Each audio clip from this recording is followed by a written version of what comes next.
Assalamualaikum warahmatullahi wabarakatuh. Alhamdulillahirabbil alamin wassalatu wassalamu ala asyrafil anbiya'i wal mursalin wa ala alihi wa sahbihi ajma'in, amma ba'. Sidang penonton yang dikasihi sekalian, ahlan wa sahlan, selamat datang diucapkan ke dalam bulan Ramadan al-Mubarak.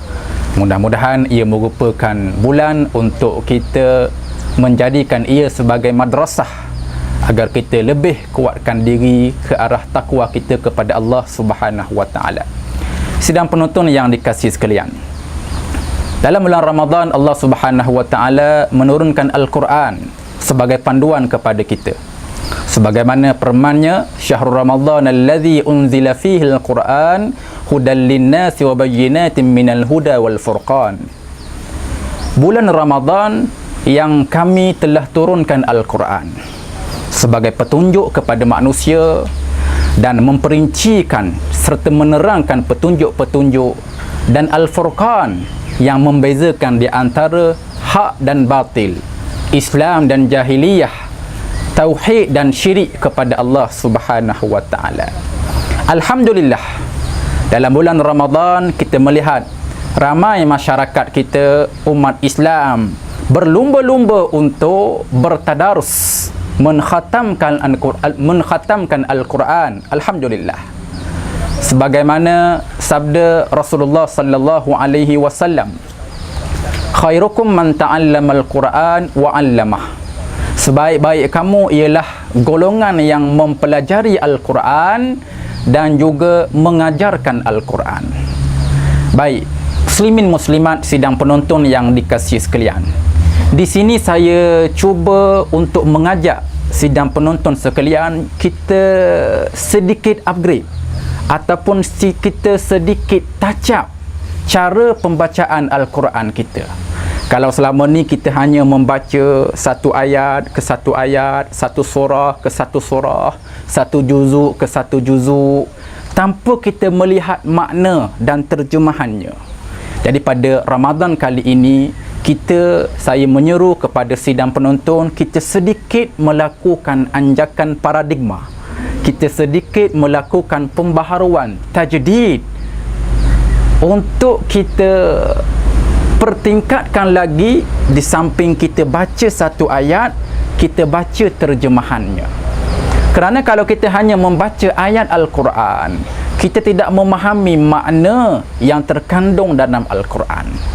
Sedangkan Al-Quran Allah turunkan sebagaimana ayat yang kita bacakan sebentar tadi dengan 3 matlamat ataupun 3 tujuan. Bahasa moden hari ini kita panggil KPI, Key Performance Index, iaitu hudal linnas, petunjuk kepada kita, bayyinatin minal huda wal furqan, dan memperincikan, menerangkan petunjuk tersebut, dan juga Al-Furqan yang membezakan di antara benar dan salah. Jadi bagaimana kita nak mendapatkan petunjuk, nak furqan, bezakan di antara benar dan salah, kalau kita tak tahu makna Al-Quran? Jadi saya cadangkan untuk Ramadan kali ini kita pertingkatkan lagi, di samping kita baca, kita tengok terjemahannya. Baik, sidang penonton yang dikasihi sekalian, kita terus kepada praktikal. Contoh, kita ambil satu surah yang biasa, yang lazim menjadi bacaan kita. Dah start mula daripada kecil. Saya yakin sidang penonton sekalian ingat surah ni. Allah sebut dalam surah Al-Ma'un. Kita ambil surah Al-Ma'un. Allah kata, "Ara'aital ladzi yukadzibu bid-din, fadzalikal ladzi yad'ul yatim wa la yahuddu 'ala ta'amil miskin." Baik, 3 ayat. Surah ni kita ingat belaka kan? Saya yakin yang mendengar dan melihat mesti ingat surah ini. Surah yang kita baca sejak dari kecil. Kalau surah Al-Ma'un ni tak ingat, orang Terengganu kata berat nanang lah, ataupun tak got cetong. Pasal surah ni mesti kita ingat. Tapi dalam ramai-ramai yang ingat surah ni, berapa ramai yang tahu maknanya? 3 ayat. Siapa yang tahu makna? Acu angkat tangan nak tengok. Tak nampak, tak apa. Baik, 3 ayat. Cuba kita tengok 3 ayat apa maknanya. Masya Allah, hebat. Ayat yang pertama, Allah kemukakan dengan pertanyaan. Allah tanya kita, Allah tanya manusia. Allah tanya, ara'aital ladzi yukadzibu biddin. Kamu tahu ke siapakah golongan yang menipu dalam agama? Kamu kenal ke siapakah orang yang membohongi agama?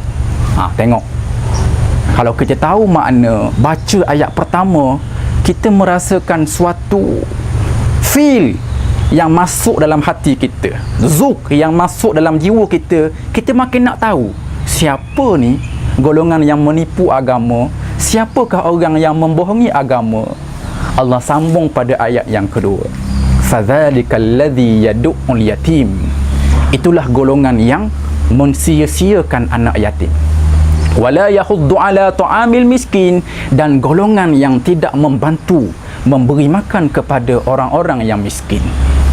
Tuan-tuan sidang penonton sekalian, cuba kita lihat di kampung kita, di taman tempat kita tinggal, kejiranan kita, tetangga kita, mesti ada orang miskin, mesti ada anak-anak yatim. Tapi berapa ramai yang sudi membantu mereka, membantu anak yatim, membantu golongan miskin? Tak. Yang ramai di kalangan kita, mereka membiarkan orang miskin dan anak yatim. Yang lebih teruk lagi, menipu anak yatim, memakan harta anak yatim, ambil duit anak yatim. Tuan-tuan, Allah Subhanahu wa taala menggelarkan golongan yang disebut ini yukadzibu biddin. Mereka menipu dalam agama. Wa in shalla wa sama wa za'ama annahu muslim. Walaupun kamu solat, kamu puasa, kamu kata kamu Islam, tapi kamulah pada hakikatnya, Allah sebut, Allah gelarkan yukadzibu biddin, menipu dalam agama, membohongi agama. Siapa tu? Kita lah. Jadi tuan-tuan, tengok, ini baru satu contoh ayat yang kita baca sekali dengan terjemahan. Bila kita tahu makna, bila kita tahu terjemahan, ia insya-Allah akan meresap dalam jiwa, dalam hati kita, dan Quran boleh menjadi petunjuk, boleh menjadi furqan untuk membezakan di antara yang betul, yang salah, yang hak, yang batil, yang tauhid, yang syirik, yang Islam, yang jahiliyah. Berpandukan Al-Quranul Karim. Kita baca Al-Quran, bagus, tapi kita pertingkatkan lagi dengan membaca sekali bersama terjemahan. Sekarang dah banyak dijual Quran Miracle, Quran Perkata, Syamil Quran. Bahkan kalau tuan-tuan ada handphone yang canggih, boleh download, boleh install program Al-Quran dan baca terjemahannya di mana-mana. Jadi sidang penonton sekalian, pada Ramadan kali ini saya menyeru dan mengajak kalian semua untuk kita pertingkatkan lagi. Yang dah baca Quran, bagus, sangat bagus, excellent, very nice, sangat bagus. Cuma kita pertingkatkan lagi, baca Al-Quran sekali dengan makna, sekali dengan terjemahan. Insya-Allah tuan-tuan akan merasakan suatu keseronokan yang tidak ada pada bacaan buku-buku yang lain. Bila kita membaca Quran dengan makna, insya-Allah hidayah nur Allah akan meresap dalam jiwa dan hati kita. Tuan-tuan, setakat inilah tazkirah. Sekian, wallahu alam.